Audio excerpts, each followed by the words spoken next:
Hi everyone. Good day.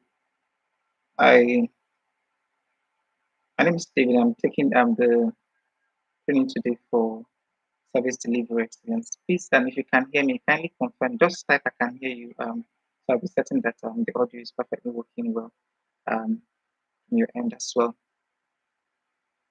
Please, in the comment section, you can just let me know if you can hear me very well, so I can proceed with the conversation for today. Okay, thank you so much. I think I begin to hear get that.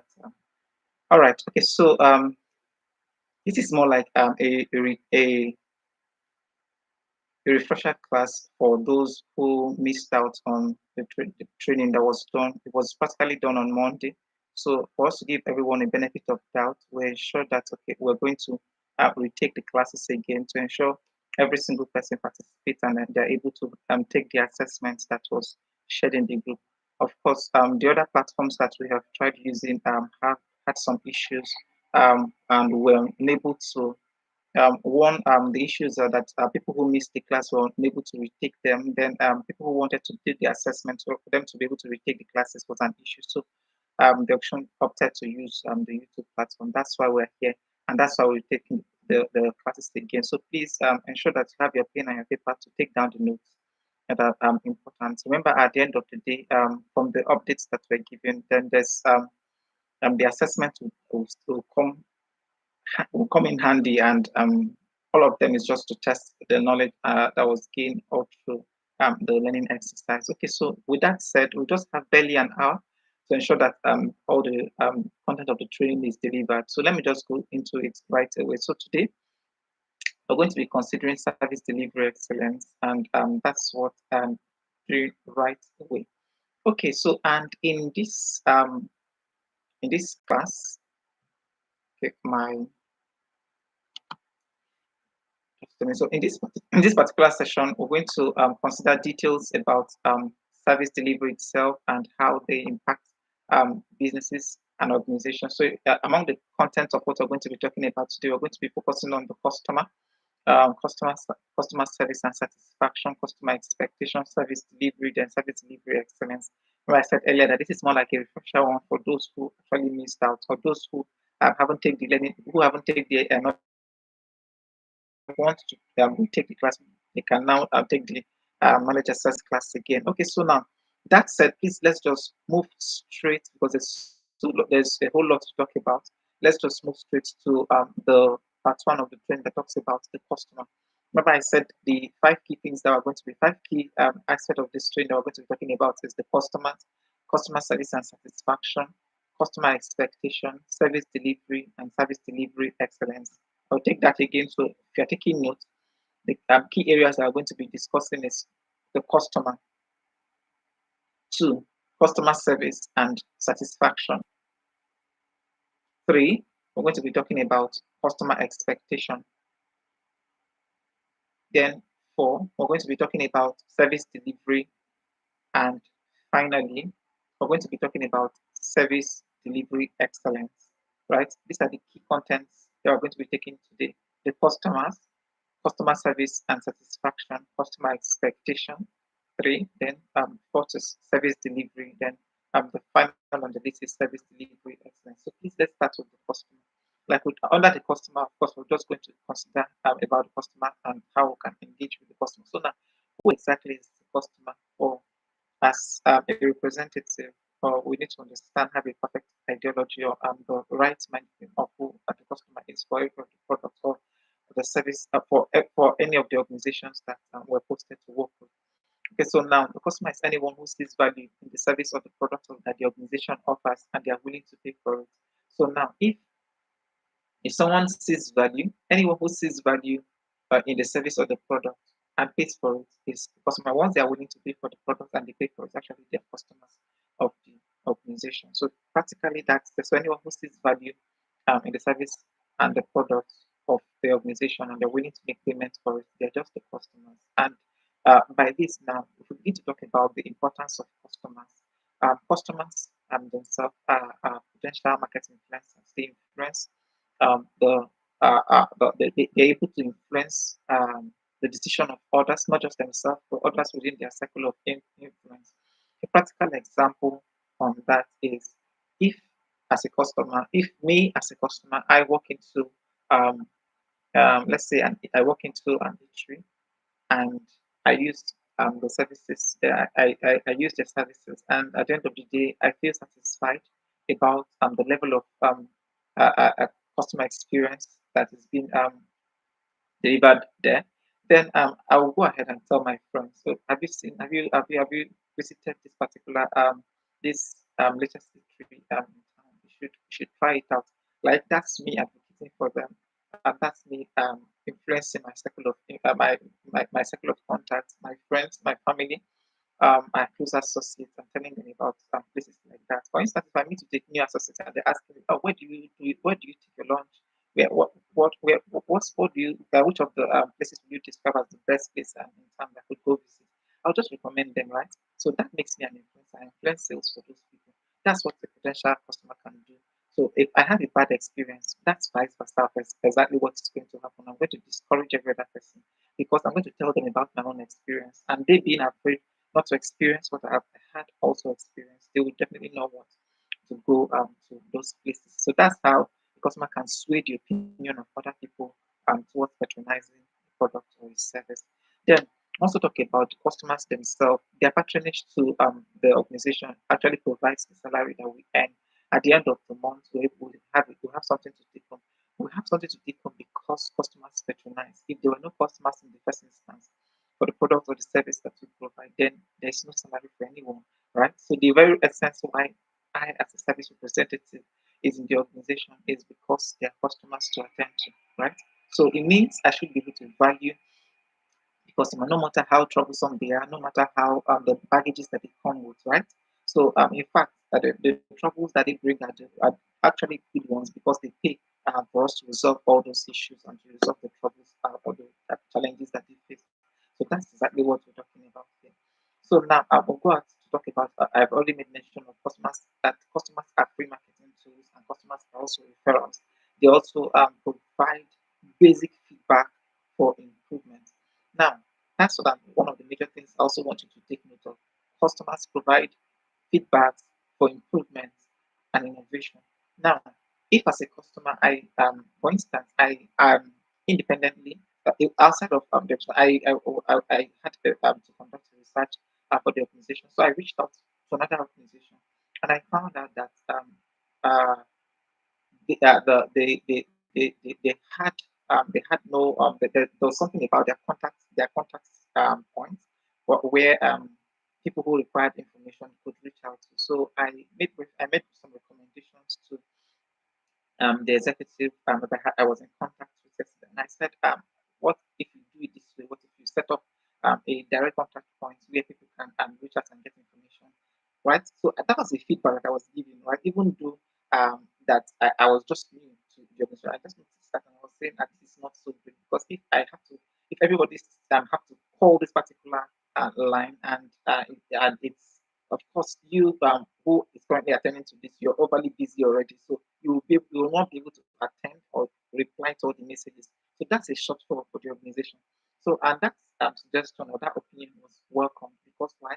At the moment, the level of service that they are providing is inefficient or not so efficient. I will say that not so efficient. So if they adhere to the advice, then definitely they'll have a designated um, we have a designated line to customer service as long as based for that particular product or service because it is necessary. Of course, not that may not apply to all the organization, right? So now what I'm just making reference to now is I observed something and I gave a feedback that produced um, a thinking or a direction for innovation, a direction for improvement. That's what it is. That's what customers do. And in fact, I did not charge. But if they had to hire a consultant, they will have to pay for that service, right? That's what customers do by giving feedback because we already believe in the brand. We want it to succeed, and that's that. Okay, so now let me not spend so much time on that.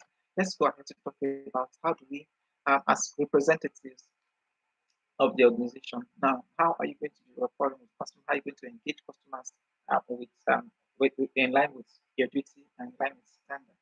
Okay, so now these are some basic things that we could pay attention to when it comes to having a rapport, having an engagement, with customers. Of course, in pronouncing a customer's name or in attending to a customer, sometimes we have there's tendency for us to address them by their name.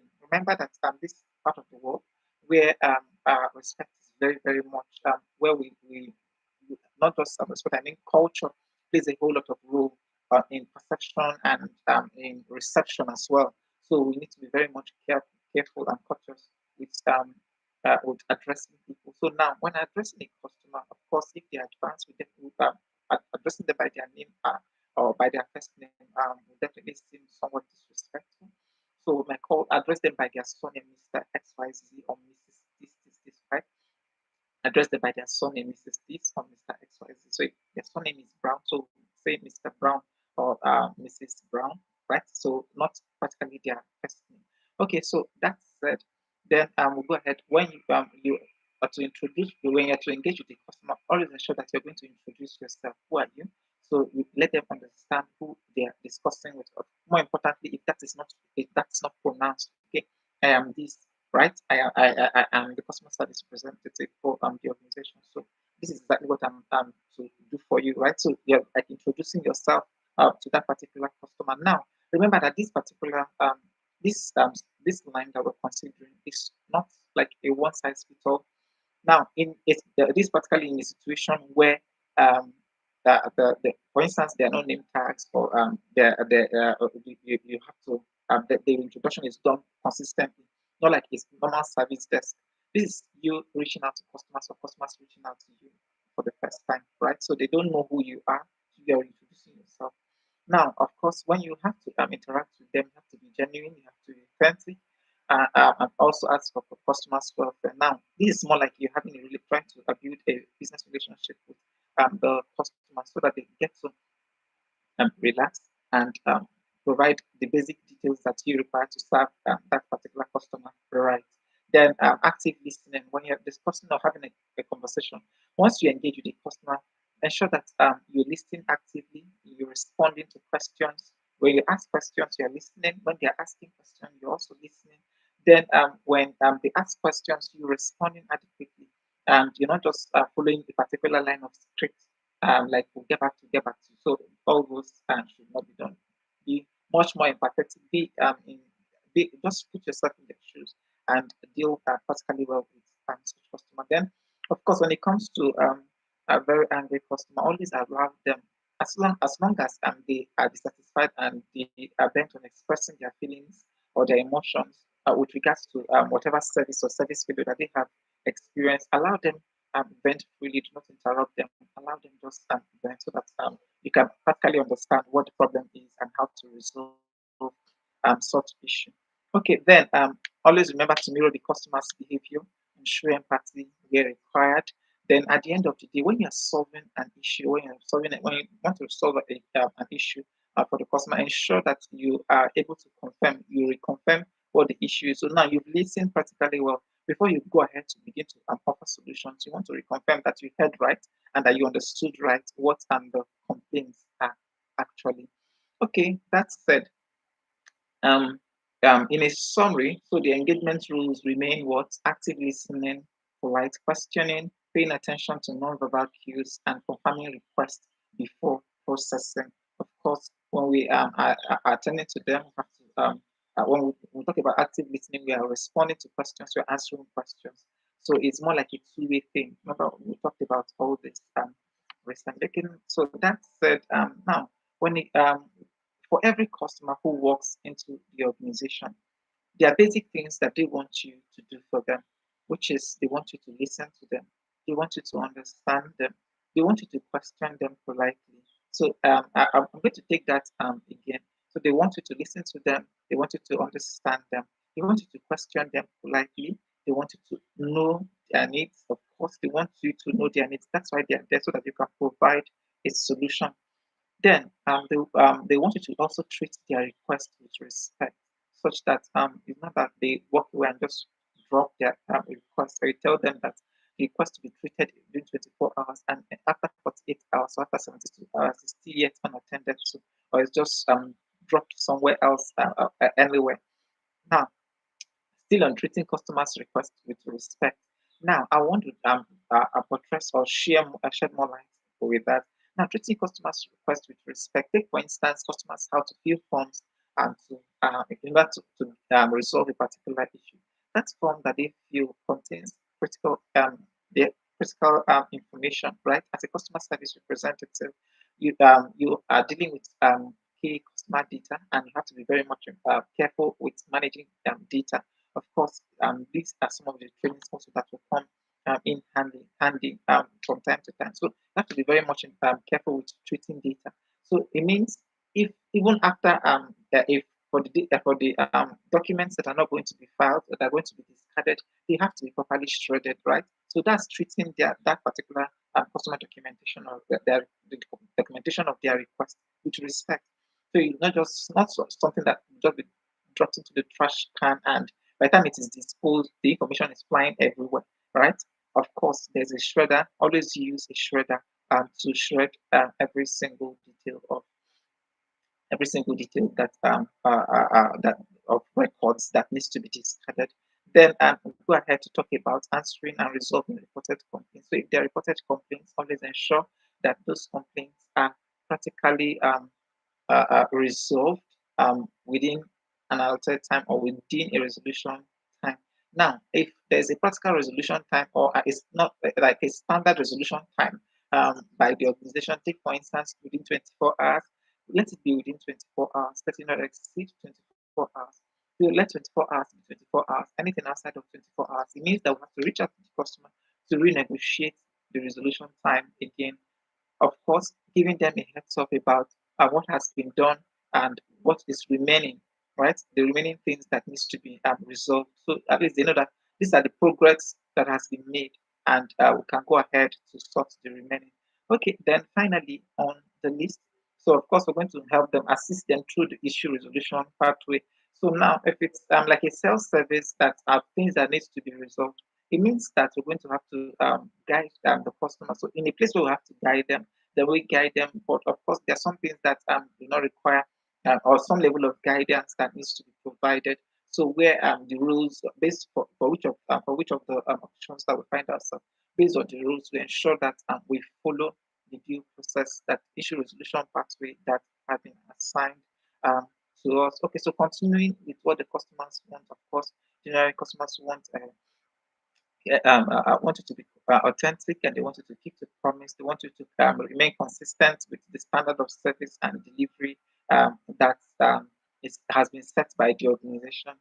Then also on the list, if you say something, they want the customers want to be able to hold you by your word. So you're not saying in 2 hours and you're coming back in 6 hours, it's still not done. So if it is 6 hours, it's better that you say 6 hours. It's better you under promise and over deliver than you over promise and under deliver. It's very much important to take note of that. Then, when it comes to speedy and expedited issue resolution, um, um, it's okay to work speedily or work so fast, but more importantly, it is very much acceptable, or it is rather acceptable to work more accurately than working speedily with so much error and than working accurately even at the approved speed. So you don't need to say, okay, you want to resolve this thing within in less than 24 hours when the standard timeline is 24 hours, only for there to be so much errors. And at the end of the day, before the we get it right, so we've consumed 72 hours instead of the usual 24 hours. If you use the normal speed to work or normal delivery timeline to work, possibly it should have been just that in 24 hours. So it's not about speed, but it's about accuracy and as well as precision. So yes, it's about speed, but it's also about accuracy and precision. Let me put that right. So you have to work speedily, but also with accuracy and precision. Then finally, consistency with service and turnaround time. Consistency with service and turnaround time. Every single customer or customer service rep is expected to be consistent with the turnaround time. So like I just discussed earlier, that it's not like this particular issue took like 24 hours to resolve, and by the time maybe there's a similar issue again, it's taking 72 hours to resolve. Was there any problem? What was the issue? Why is it taking even much longer? Rather, we should be saying from 24 hours, it should be reducing to like 18 hours, thereabouts, then to 12 hours. That's improvement rather than from 24 hours, we're moving to 48 and we're moving to 72. It shouldn't be so. Okay, so that said, I think possibly I have said much within the timeline. Okay, so I would rather say, okay, so at this point, please is there any question that you would like to um is there any question that you would like to drop, or possibly let me just address that before we proceed? If that, I'd just like to take one or two questions, and if not, let me just proceed and we'll take all the questions together. Okay, since there are no questions, let me just go ahead and move on to the next portion of the um, training, which is on customer service. Remember, what we're considering um, uh, this in this particular training, we're considering the customer, considering customer service. So, and now we are in customer service, right? So, let's begin to talk about that. And in this portion, we're going to be talking about customer service in itself, the mediums, customer satisfaction, and at the end of the day, the satisfaction guideline and the effects that they will have on customers. So, practically, as a representative, you need to know what you're doing in an organization in the first instance, which is the customer service. Now, what exactly is customer service? You need to understand that. Now, let me explain it to you. Customer service is just about the process of managing customers' needs, right? By providing a standard and professional service, right, to assisting that customer. That's one. So you're providing standard and professional service while assisting a customer with the product or the services of the organization. That's what customer service is all about. Customer service, I will repeat that again. So customer service practically means, in a nutshell, providing professional assistance, professional service, professional assistance to a customer, which aids them to either use the product or the services of that particular organization, right? That's what customer service is all about. Forget about the big grammars. Of course, with the slides, there's so much, maybe there are a lot of definitions around it, but what customer service practically means is the representative provides a standard and professional assistance to a customer who uses the product or the services of the organization. And more importantly, the essence of that service is to aid their experience, to improve their experience with the brand, right? To make their experience much more satisfactory with the brand. Okay, that's that. So, in essence, customer service is deliberate. So, based on what we've just talked about now, it means that customer service is deliberate because it is planned to achieve goodwill, right? It's planned to achieve goodwill. Why is it planned to achieve goodwill? Because if the customer is satisfied, they will of course their will towards the, the, the brand will be good, will be great, right? Then also the customer service in itself, which is deliberate, plans to achieve brand patronage. As long as customers themselves are happy with the brand, it means there's going to be a continuous patronage, right?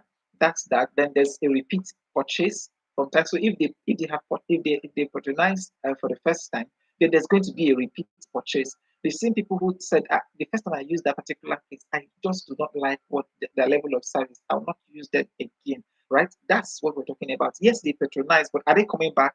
Right. So this is where customer service person comes into aid or to improve the experience through standard and professional service, right? Aid and improve the experience of customers while using a product or a service. That's why, in order to, by doing this, we improve patronage, we improve repeat purchases.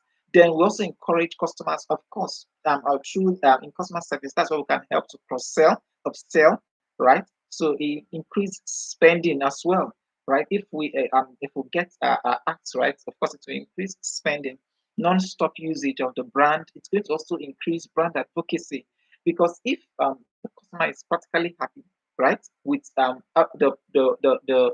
patronage of the brand, it means they are going to be an advocate of the brand.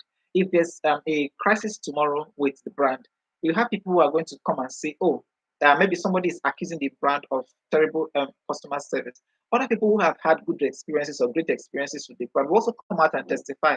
Oh, when I used it, it was not like that. So That's what it is. So, but you can imagine when there's over 50% of the reviews are in the red. So it means there's trouble, there's an issue. So and where the issue lies is with the reps resolving the that's resolving whatever challenges that it is. Of course, when we're talking about issues when it comes to that is customer dissatisfaction, it's not practically about what the reps do, not just 100% about what the reps. Of course, it could be about the product, it could be about the service. So if it's about the product in itself, the of course the customers themselves, the representative, if they receive feedbacks from the customers, they convey to the management, and it sits on the management to make changes, right? So when the management fails to make changes, it is just what customers, the representative can do is to keep managing the customers and managing their experience until those reported changes are effected, right? So if it is on services themselves, not services directly connecting with the representative, but we're talking about services based on the services that the organization provides. So now these services, if they have issues or their feedbacks, they also convey it back to the management, the same way it is for the products. So now, at the end of the day, it all behooves on the management to make those changes, all right? So, but in the instance where those changes are not made, where the representatives come in, it's just to ensure that they manage the experience. So, as you as a representative have to be prepared. So, because not just all feedbacks are implemented immediately, of course, there are process and procedures to implementing changes within organization. And it's not just because you reported it today that it has to be reported, it has to be implemented today. No, there are processes to this. So during that particular time frame, that's where you as a representative come in to manage the situation, manage the experiences of the customer to ensure that it is still at least it's still good, depending on the time when the issues are resolved. But what we're talking about now is not like a prolonged one where where the reports are continuously, we are working on it, we're working on it, and we'll keep working on it till the kingdom come. That's not what we're saying here. Then, okay, then I'm going forward, moving away from brand advocacy under customer service itself. So, remember, we're considering customer service, and we're saying that customer service deliberately aims to achieve the list of things that I've already said. I'll take them again. What customer service deliberately aims to achieve is goodwill, right? The customer's goodwill, brand patronage, repeat purchase, increased spending, non-stop usage of the product or the services of that organization, brand advocacy, which is the last one that I just finished explaining. Then we'll talk about recommendation and referrals.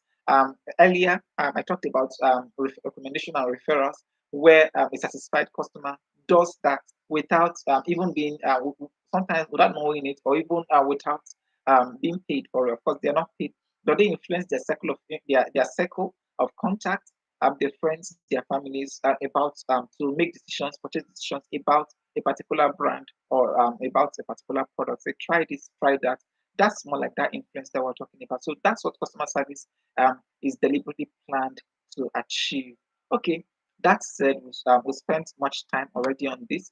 Let's move to the next slide. Of course, the mediums through which we as representatives would convey or would engage with customers, of course, could be in person, which is one.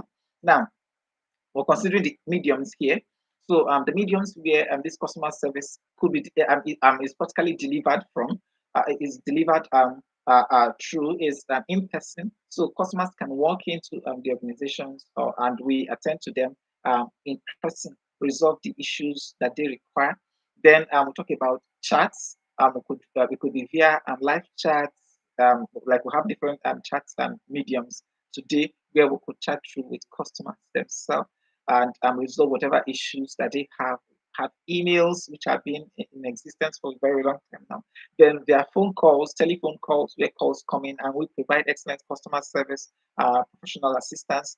Then through social media as well, where people go out to call out a particular brand because they want their attention. Take for instance, there are a lot of people always say, "Because I don't want to join the queue, I want this issue resolved within a record time." They just go ahead on social media to call out or to tag the brand so they can quickly respond or resolve whatever issues there is. Okay, so now these are the various mediums which we should anticipate to use with regards to customer service: in-person chats, emails, calls, and social media.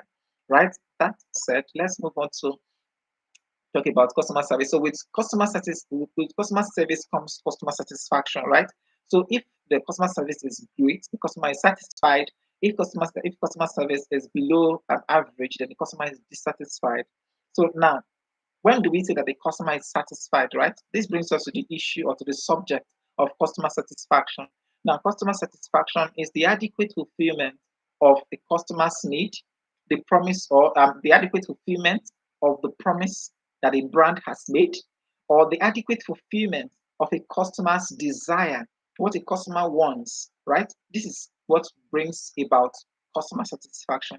So if we as an organization fulfills a customer's need, or we keep to our promise, the brand promise, or we are able to deliver on the desire of a particular customer. Of course, because the desire of each of the customers are unique. So if we're able to reach out and if we're able to connect and deliver the desires of each of the customers, so that brings about the fulfillment that we're talking about.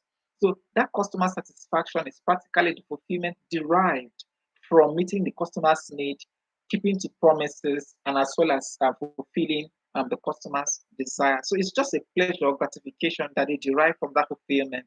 So in a nutshell, right, if we summarize customer satisfaction, it measures or it determines how happy the customer is with the product or with the services of the organization.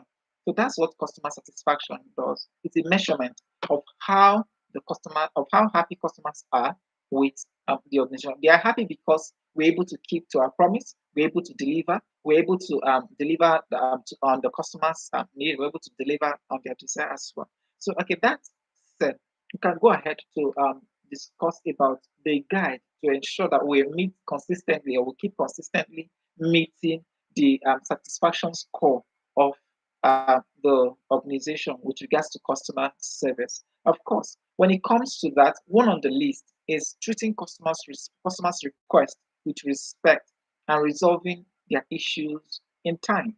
We've talked about treating the customers' request with respect. Now, when it comes to treating customers' request with respect, what do we mean by that? I will retreat. We've talked about that earlier, but I'm going to retreat on it from a different perspective this time around. So now, if for every single, let's take for instance, this is a working customer, and I'm having a conversation with such customer. Now, I'm expected to give them my attention, not like okay, I'm just grossed into the system. I'm working on the system while they are trying to have a conversation with me. So if I'm having a conversation that I'm discussing, I'm not just going to be passing off an information that is a non-verbal cue to the customer, like saying, "Just keep talking. I'm listening with my ears and not with my mouth or not with my eyes. So just say whatever you have to say. I'm listening while I'm also working, right? While I'm also doing something else. So I need to give them the attention that they require. That's why there's always a turnaround time, right? For most organizations, there is turnaround time 5 minutes and above. So within that 5 minutes, if I'm going to address a customer, if I have allotted 5 minutes to that particular customer, then I should be able to resolve whatever issues there is within that 5 minutes. If I'm unable to resolve it within that 5 minutes, then I probably would escalate to whoever, possibly if I will need additional support, possibly from my supervisor, then I need to alert my supervisor about the higher support that I would need. Possibly I require certain clearance or certain access or classified information or access level. Then maybe I need to pass off that information or pass off that request to the next person in the chain of command. Okay, that said, resolving issues within the time frame. I've also talked about that, but very much important with regards to satisfaction. When we are as representatives, we're able to keep to resolution timeline, right? If the resolution timeline is 5 minutes, just know that once you walk in, it's 5 minutes. A popular brand that has become so that of course it's a global brand like the McDonald's.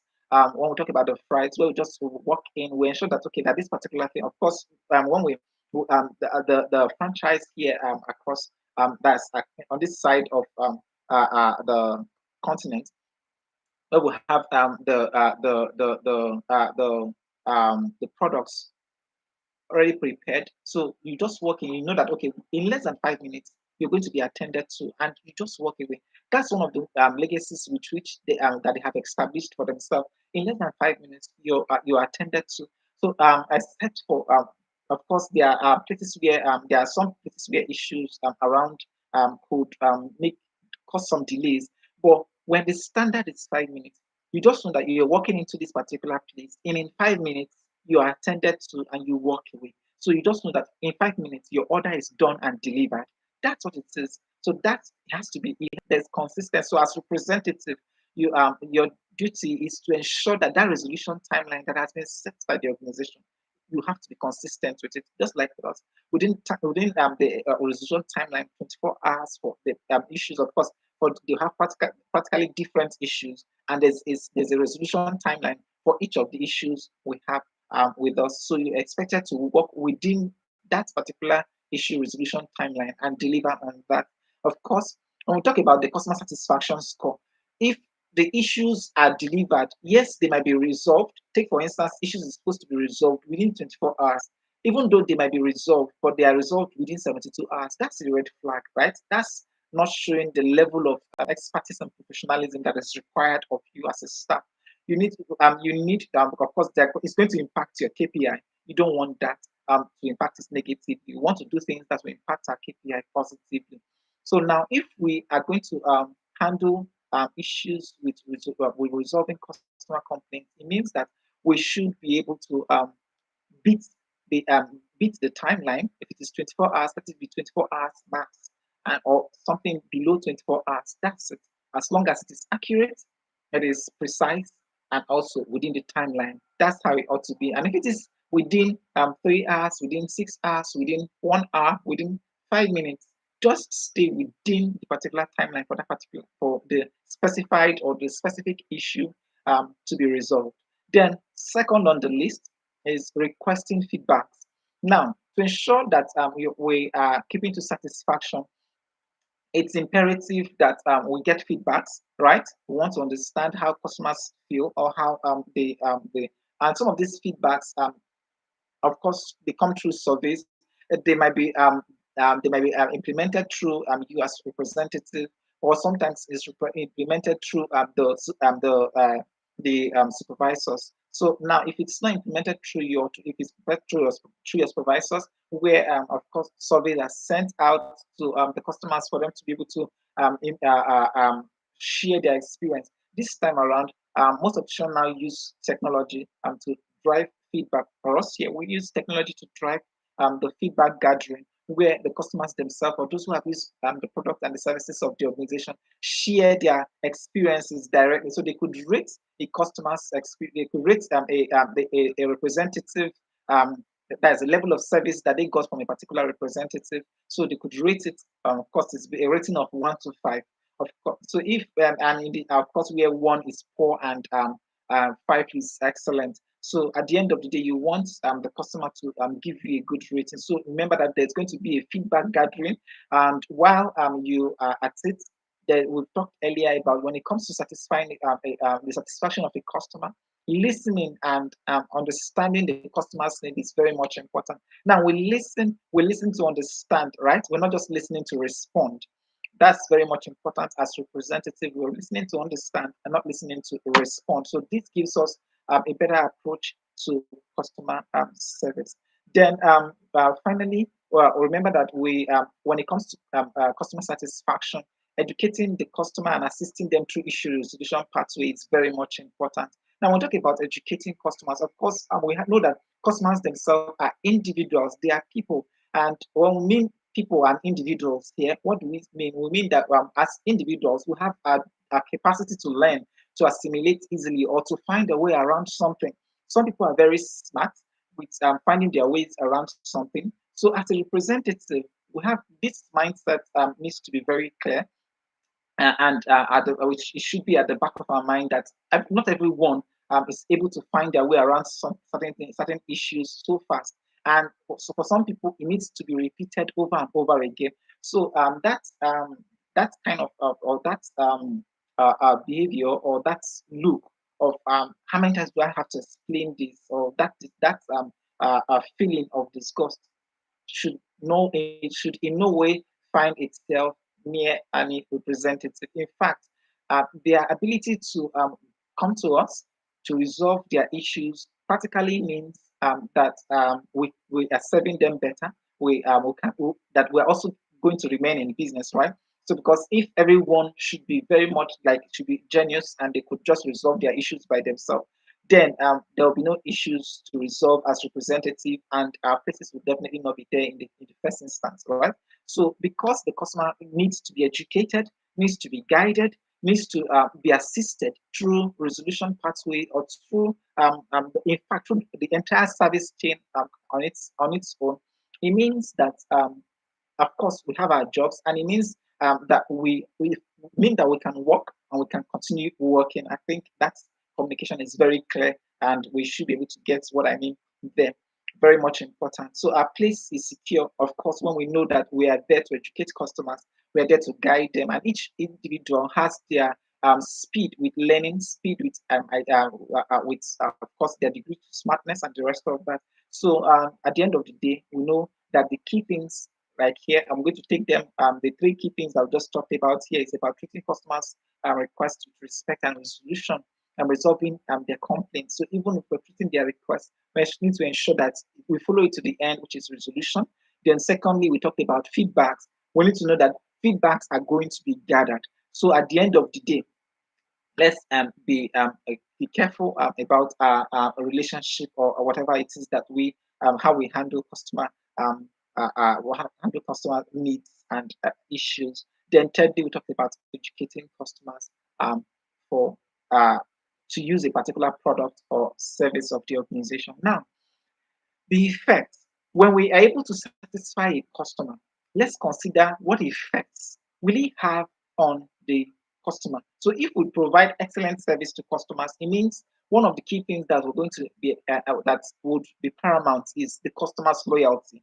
It is non-negotiable. Where a customer feels satisfied, where a customer feels valued, feels they get more value for money, feels that their service or their feels like family with the brand, it means there's going to be loyalty. They don't need to look elsewhere, right? So the loyalty is practically 100%. So we get their loyalty when they are satisfied. So when customers are unsatisfied, it means all we'll have are just chunks of disloyal customers, and they can leave any day and at any time. So we don't want that, because when customers leave, it means that practically as representative we are losing relevance. That is what it means. That's what the hard truth is all about. Then secondly on the list is goodwill. I made mention of that earlier, so I'm not going to be speaking so much on it again. Repeat patronage. We've talked about this, the third one. So I said loyalty, customer loyalty is one of the effects of their satisfaction. Goodwill is another effect. Brand patronage or repeat patronage is also another one. Then increased spending. Remember, if they are satisfied, of course, we can cross sell and upsell as well. So that's another one. Non-stop usage is another one. Then we'll go ahead to talk about recommendation and referrals, where satisfied customer influence their circle of contact. Then finally on the list, talk about brand advocacy, where there are issues or crisis about the product or the service, or where someone else or an adversary decides to drag the brand or decides to tarnish the image of the brand. We'll have customers who have used the products in the past that can advocate and to give their own side of the story with regards to that brand. I understand that each individual has their own experience, but at the end of the day, when there are negative reviews, of course, the positive one comes in and counters the entire thing. Okay, so that said, I think that brings us to a summary on the basic things that we want to discuss on customer service. So thus far, we've handled two key areas in this section of the training. Remember, we talked about the customer. We've just concluded about the customer service. And in this third one, I want us to just quickly go ahead and talk about customers' expectation. Because if we're going to provide excellent service, if we're going to be excellent delivery service representatives, it means we first of all need to understand the customer. We need to understand what customer service is all about. Then we need to go ahead and understand what customers' expectations are then we can be able to deliver service. If we don't understand what their expectations are, we may not be able to may not be able to find our way around delivering excellent customer service. Okay, and in this part, which is the part three, we're going to be talking about customers' expectation. Then understanding, how do we understand the expectation, right? Then at the end of the day, feedback. Let's understand what feedbacks and or compare between feedbacks and complaints. So we basically know what feedback. How do we differentiate between feedbacks and complaints from a customer? Okay, that said, let me go straight into customers' expectation. What do we say is a customer's expectation? Of course, they are what the customers expect with regards to their interaction and their concrete and a concluded discussion with regards to service level. So, take for instance now, if a salesperson walks up to a customer and tells them, "Oh, our company provides XYZ services within 24 hours." Now, if I get attracted to the brand and I decide to decide to patronize the brand, it means now, based on what the salesperson have explained to me, I know, okay, this is what I should be getting, right, and within this particular time frame, I should get that. These are my expectations. So that's what forms a customer's expectation, and it should not fall short of it. So if I'm told that I'm going to get XYZ, I shouldn't get just X, and I shouldn't get XY. I should just get XYZ, same way it is. And better still, if there is XYZZ, then it's even much better if I get XYZZ, right? So, but it's more importantly that I get the XYZ first that has been promised. Then at the end of the day, within the timeline. So if I was told that it's going to be delivered within 24 hours, then let it be within 24 hours. Nothing short of, in fact, nothing more practically of 24 hours. It's even better if it is short of 24 hours. If I was told 24 hours and I get it within 18 hours, then that's better. If I was told 24 and I get it in 12, that's better. Okay, so in explaining that, or in summary of that, we'll just say that based on whatever it is that the customer was promised, the customer's expectation is built around the promise that the brand offers to the customers themselves. So whatever was promised is forms the expectation of the customer. That's just what customers' expectations are. So if I reframe this again, I'll say that customers' expectation is just what they look forward to encounter in relation to the service or the product of the cost of the company or of the brand. So that's just what it is. What the customer is looking forward to encounter, which is more like is an addition to what I just said earlier. What the customer looks to encounter, and the encounter is based on the promise that the brand has made. That's that. Okay, let's go ahead to talk about how then, because for each customer, remember that customers themselves are individuals, and because they are individuals, they are people themselves, so they have expectations vary.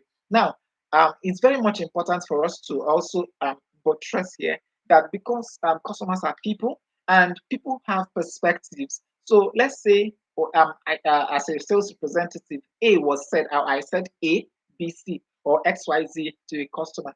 But remember, we were talking about perception and how people understand things and the rest of that. Take for instance that the customer may have maybe let's I said XYZ, but the customer now understands ABC XYZ, right? Or ABC, or the customer actually I said XYZ, but the customer had A to Z. So these are also some of the issues that are there, but it's more important. Of course, there's a documentation. If there's going to be, there's always possibly there are flyers and there are product brochures. That's why you have a documented product or services that is documented list of services or product, and also the description of product or services that are there. So now, dealing with customers that are like that, of course, they are unique. In such instances, they are guided properly, they are guided right to redirect their expectation or to reframe their expectation so that it is the right and aligns with what the organization offers or promises to offer to its customers.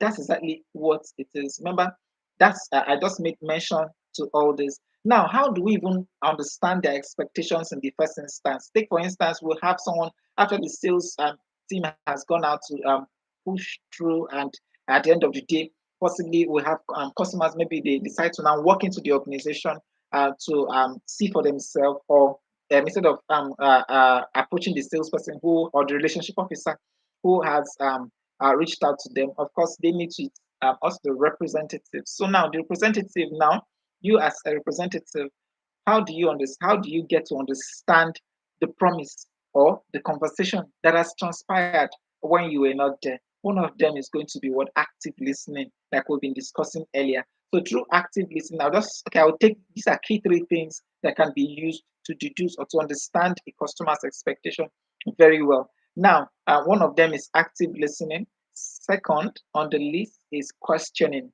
Then third is attention to details. No, now by active listening, we can understand. When we mean active listening here, we're paying attention to non-verbal cues as well, based on what the customer is saying. That is what the customer is saying and what they are not also saying at the same. So they're not possibly they're not revealing 100% of the conversation. Sometimes they want to say it in such a way that it favors them. Take for instance, let's say the the brand offers that XYZ services is delivered within 5 working days. And if the customer walks in, okay, I was told the customer, sometimes they say things, they just want to either gaslight or just want to say things to see, to also get a reaffirmation. So, as a representative, you need to be very smart and understand that um, level of conversation as well. So, when the person walks in and say, okay, I heard that people do this within 2 working days. So it's not like, where did you hear that one from? So that's not how to respond to such it's okay. So may I know how you came about this information, so they can go ahead and tell you more about that. So that's questioning, right? That I just used right there. So, but there's where I'm going to pass off the questioning that it looks rude or it looks like, oh, like, from where did you get this information and the rest of that. So, of course, they can withhold further information or further details by that. So now, but while they are providing those feedbacks, I need to do what? Attention to details. That's what we're saying. So these three key things would help you to deduce or to understand the customer very well. So while doing that, you can help them set their priorities right, or set not just their priorities. I mean, to set their expectations right. So through active listening, polite questioning, and attention to details, these key things would help us understand the customer's expectation. So we'll know if possibly maybe they have a different thing that um, they have framed up in their mind from what was promised or from the brand promise itself. Okay, now still on customers' expectations, right? So we're going to be talking about feedback. Now, um, I'm just going to comment now. How do feedback comes into customers' expectation, right? So when customers feel dissatisfied, feel undeserved, or feel when customers feel dissatisfied, underserved, undervalued, or just the different types of negative emotions that they may feel with regards to their patronage to the brand. Of course, one of the major things that they do is they complain, right? They complain. So that's why we're considering feedbacks and we're considering complaints.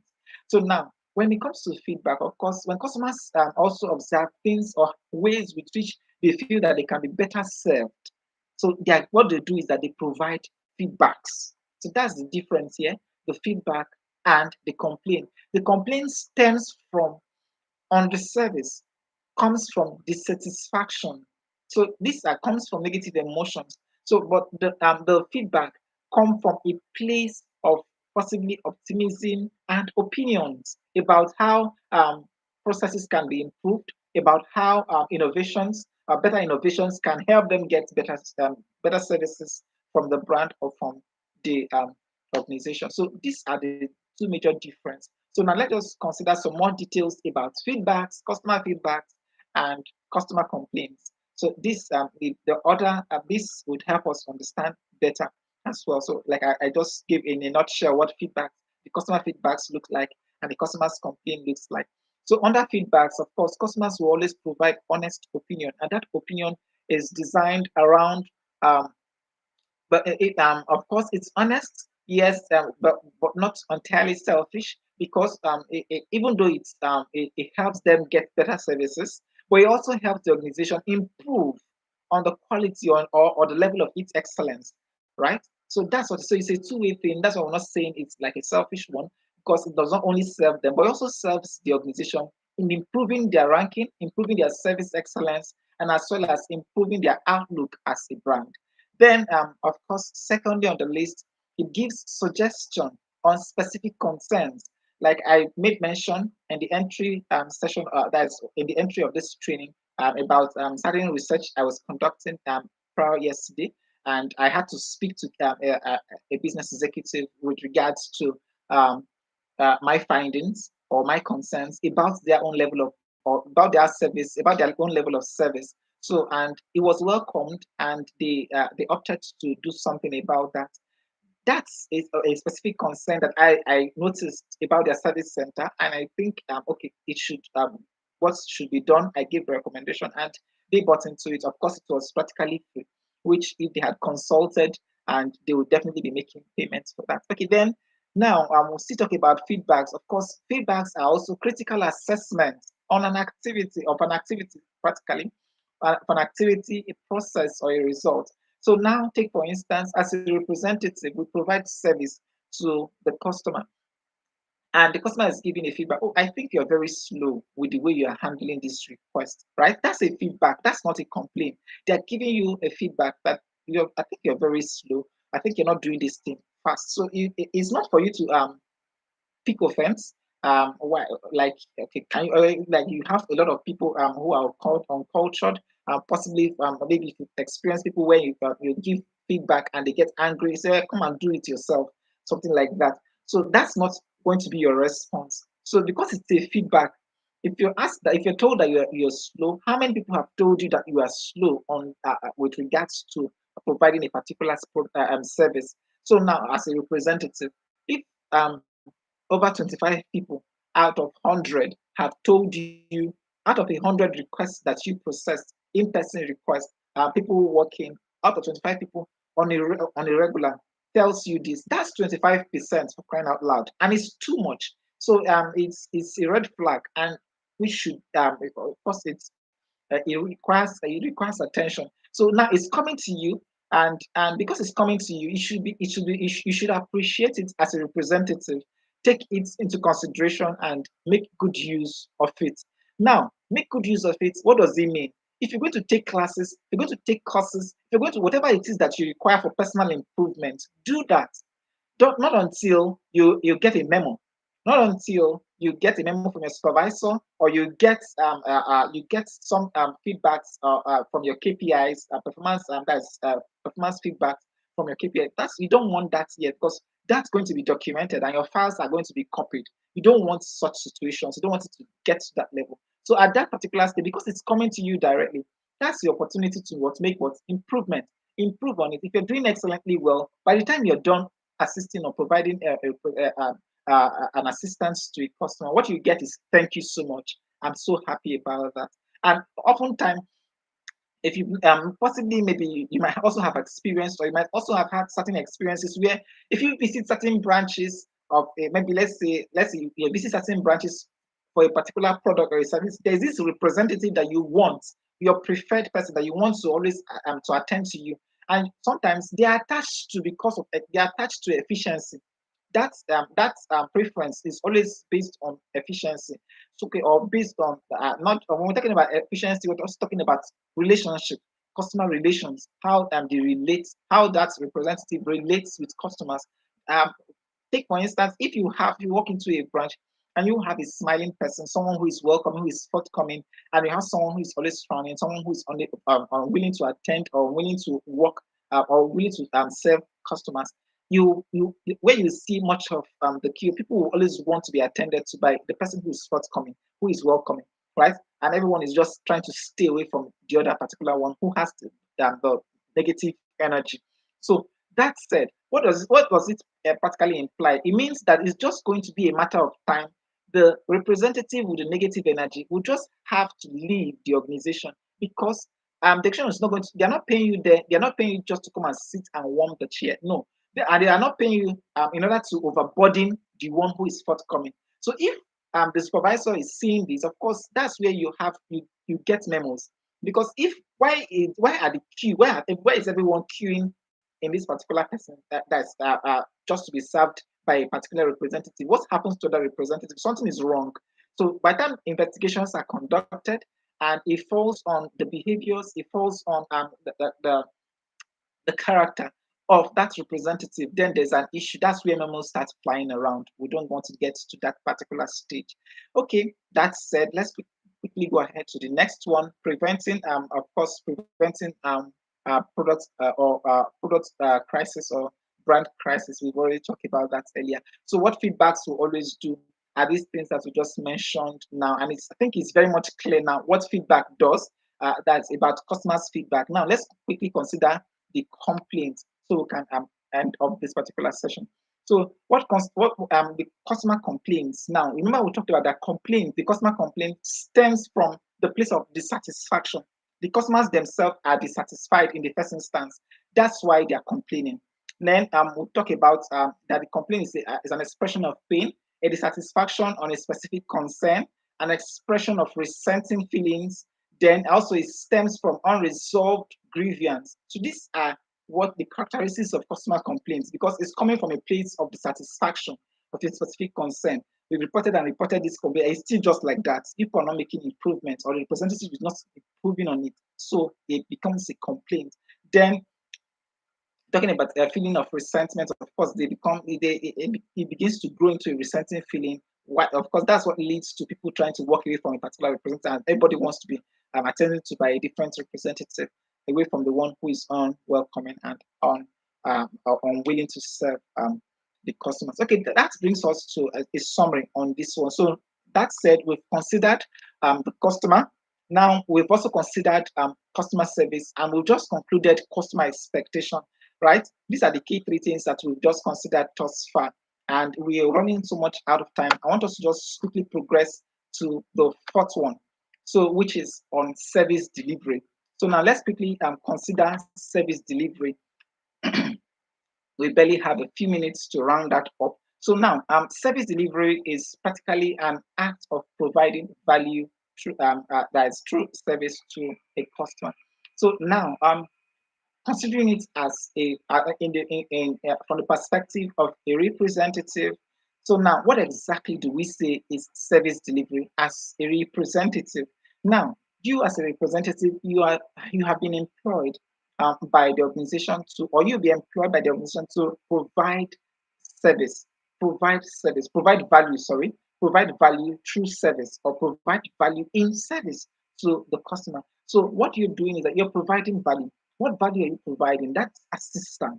So it's valuable. The assistance that you provide, that professional assistance, it's valuable to the customer, because why? It saves them time. It saves them the headache of trying to navigate or resolve the issues with regards to a particular product or a service.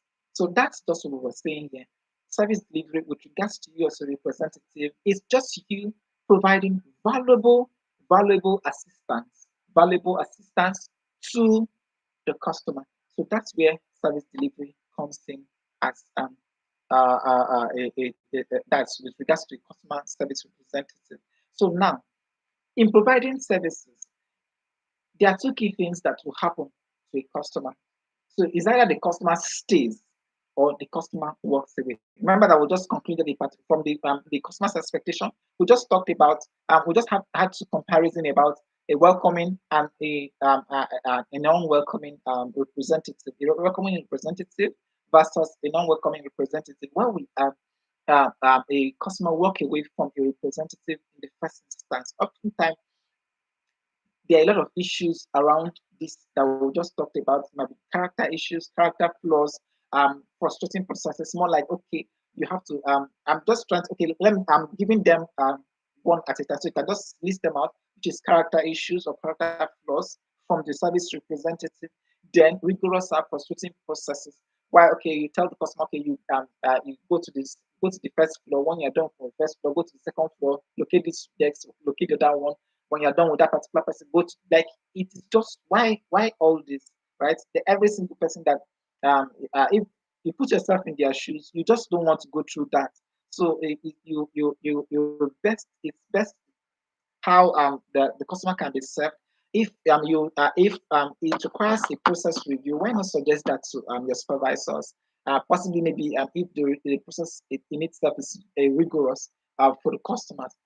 That's why you are there as a representative, to provide feedback to your supervisor so that these people can be properly managed. Okay, of course, the customers do not want to be taken for granted. That feeling of being taken for granted, this is what makes customers walk away, more importantly, from the service representative, and they just want to walk, they just want to be attended to by a different representative. Another one is unmet expectations or unmet needs. Why if the customer provides or comes to be attended to, and they feel underserved, undissatisfied with a particular with a particular representative, or based on the service they have received through a representative, then it means they are going to be walking away. They're going to be reaching out to someone who is very much welcome, who they feel they will give them the actual who will give them the actual level of service or satisfaction that they require to get the issues resolved. Okay, now, then generally, based as a representative, these are some feedbacks that we could give with regards of some things that we can review with regards to the model we work with, which is based on the mode of communications with customer, the engagement, and as well as the how we get feedbacks from the customers themselves. Okay, still on that, which so we're still on that. I want us to talk more on hold on service why customers walk away. I think there are just some key things I just want us to point out on before we finally um, move to service delivery excellence. So now, in communication and presentation, as representative, very much important that we pay close attention to our presentation. How do we present ourselves, or how presentable are we before customers? Remember, as a representative, we are the face of the brand, right? At the face of the organization, the first point of contact with which before customers can begin to reach out to other arms of the organization. So we need to be on top of our game. Our mode of communications, we should be able to communicate very well. Remember, when we talk about communication here, we're not just talking about speaking good English. Yes, you can. Ability to speak well is great, but the ability to communicate, because you might have just spoken a whole lot of, let's say you've even spoken 1,000 words, yet no communication has been made. It is very much possible, because if the customer is not communicating, if you're not communicating with the customer, you're not there's if there are no solution passed. In fact, nobody just wants to listen. So the communication can only be said when the other party understands what you're saying. So if there's a lot of grammar that is just flying here and there, and the customer is unlearned enough to understand what you're saying, there's no communication taking place, right? Until that customer understands what you're saying, then we can be able to say that communication is practically taking place. Then we'll go ahead to talk about personal hygiene. Of course, in the place or in the space where we work, the documents are not supposed to be flying around, right? So we are not supposed to display sensitive information around or classified information around. Of course, the space is always supposed to be very clean and kept. As a representative, you also that's one of the major things you do. Of course, it's not for you to keep the area clean, but it's your duty to ensure that the cleanliness also on top of their game, because that's your space and customers already are also within that particular space. So you don't want customers to work in on it. Then at the end of the day, we've talked about exciting and welcoming our frontline representatives. So very much important. This we have said. Now, I want us to now quickly summarize and go on to that's quickly summarized by understanding what excellence means now in that service excellence means, because we just talked about service delivery, we talked about the customer, that's the customer, we talked about customer service, customer expectation, service delivery. I want us to now talk about customer as excellent service or service excellence. Now, excellent service is just meeting and surpassing the customer's expectation. That's just what excellent service means, meeting and surpassing expectation. So now, for every customer, if we when we talked about customer expectations, we that's in the third one, in the third one that we considered, where we talked about the customer's expectation and how we can be able to navigate or work our way around a customer's expectation. So now, how do we now ensure that we meet and surpass that expectation? Because we need to understand it first. We've already considered about how we can understand it. So now that we have understood the customer's expectation, understood service delivery, so it's about now the excellence in service itself. So um, and to deliver excellent service practically means, in a nutshell again, meeting and surpassing that expectation of the customer that we have discovered, right? So that's in a nutshell. Sorry, I'm speeding up much faster because the time for the session is almost elapsing. Okay, so now evidence of excellent service, or evidence of that a service is excellent, or a representative is providing an excellent service. One of them is that the representative is friendly. Representative is friendly. There's friendliness in the atmosphere, right? You're welcoming, you are friendly, and at the end of the day, every customer wants to come around you. That's that. So, but sometimes there's this thing that plays out in the mind of the representative, that where we believe, where, because if you become friendly, all customers want you to attend to them, and by that they load you with all so much work. So if they run away, take for instance, just the only representative. You don't have a second someone to share the responsibility with you. Now, if you're just going to be the one manning that desk, so if you want the customers to walk away because, or to not to lad you with so much responsibility. Remember that the customers themselves, that customers come themselves, it's actually profitability for the organization. And by profitability, it means that your job is secure. So if they're not customers, what are you doing there? In fact, there will be no need for a representative in the first instance. So the more we have customers themselves, the more needs that we meet for the customers, the more relevant our roles become in the organization, right? So that's then we'll go ahead to talk about creativity with service delivery. So while we're providing service, we are creative, right? It's not that we're just redundant, or we are just being robots based on the standard that has been set. We just following the script, and that's just what it is. In a place where we have to think outside of the box, innovate, provide excellent service, or provide a solution to a particular challenge, then it's very much welcome. Then we'll go ahead to talk about process improvement. These are evidences that a service is excellent. The processes keep improving, it keeps getting better, better and better. If as a customer I've been with the brand for 2 months, for 2 years now, I could be able to say, okay, okay, at first this was how they provided their service. So it's getting better, right? It's getting better, it gets better, and it keeps getting better. Then that's what makes the services provided by the brand excellent in the first instance. Emotional connection.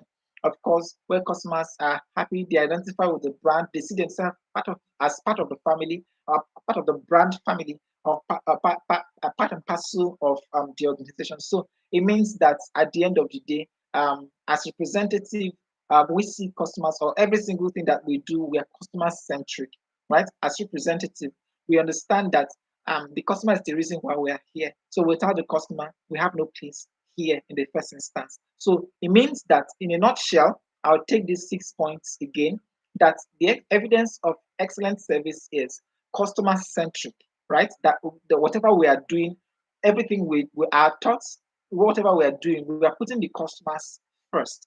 We understand that the customer is the reason why we are here. That's the reason why we have a job in the first instance as representatives. Then we ought to be friendliness, creativity. Third, fourthly, we talk about perfection. We're trying to perfect and improve. That's we're perfecting our ways. When we're talking about perfection here, we're just saying that when we started off as representative, of course, we have some flaws. But if we've been on this job for the past 3 months, for the past 6 months, this is what we're just doing repeatedly every day. So we should get better at it, right? That's what it is. Becoming more perfect with what we do. Then process improvement, improvement of processes. They are different. It's different from the one of perfection. The process through which we provide this customer service. Now, that of course, where we find hitches, or the places where we think that should be improved on, we recommend such improvements to the organization. Then finally, emotional connection. These 6 key things ensure, or are evidences that customer service is getting better and is excellent.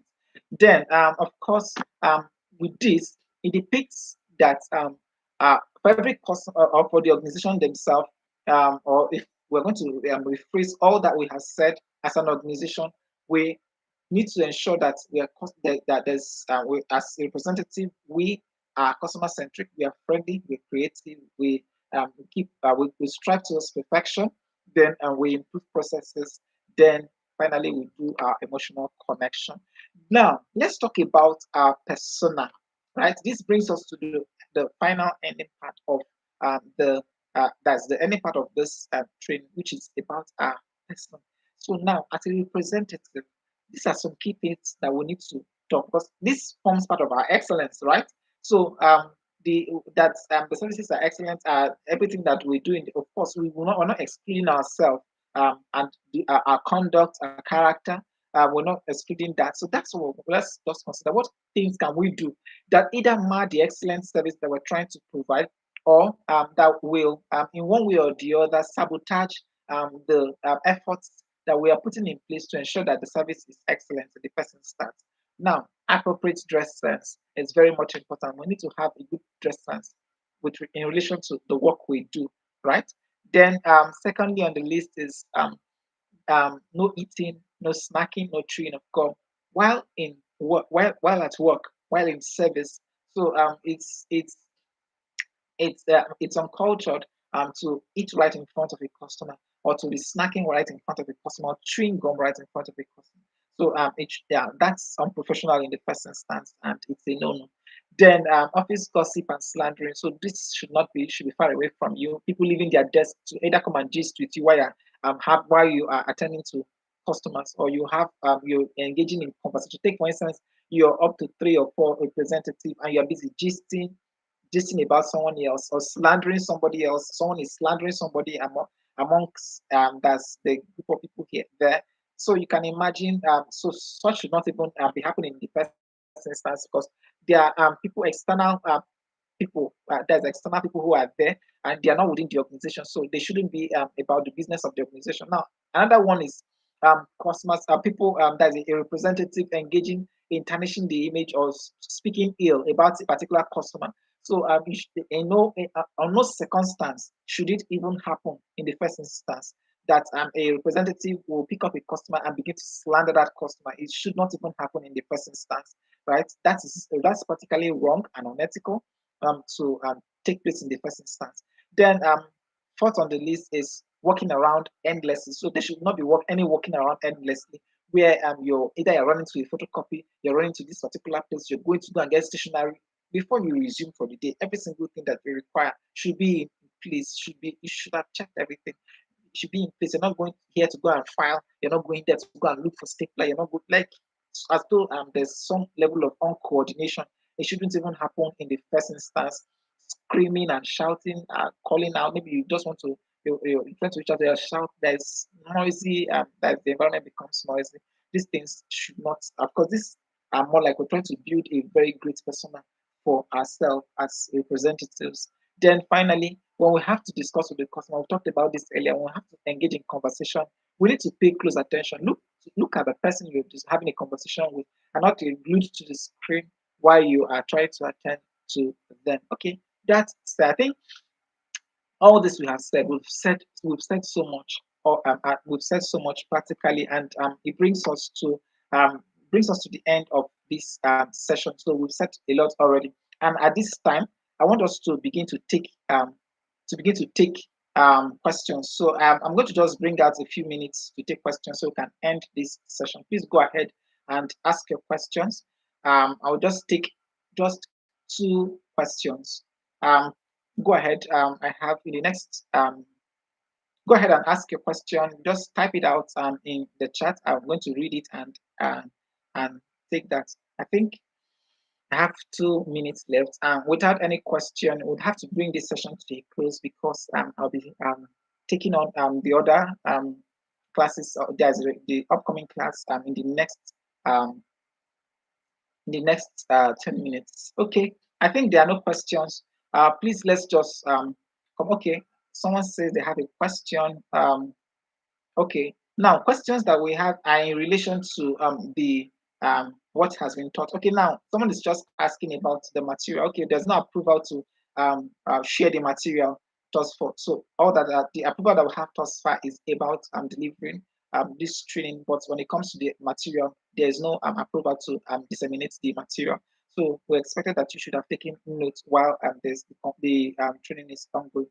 Okay, I think any other question, any other question, any other question, because I need to stop this session so we can just go ahead and take the other refresher course again.